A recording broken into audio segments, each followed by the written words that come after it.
Are you noticing fewer young families in big cities? You're not alone. Many urban areas are seeing a decline in families with children. In fact, cities like New York, San Francisco, and Los Angeles are significantly losing this demographic.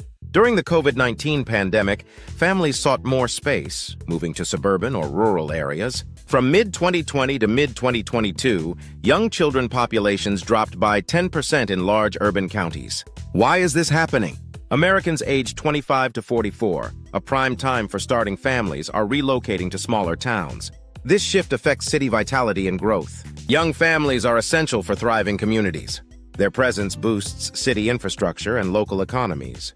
They contribute to schools, parks, and neighborhoods through spending and community engagement. Families advocate for better public services. They strive for cleaner environments, lower crime rates, and safer neighborhoods. Thus, their departure impacts city life. So why are they leaving? High living costs, poor school systems, and safety concerns drive families away. Additionally, declining birth rates mean fewer households with children.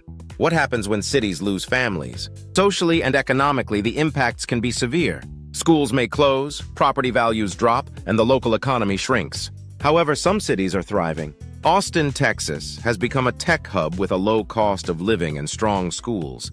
Raleigh, North Carolina, attracts families with its job market and affordable housing. To compete, cities must prioritize family-friendly housing.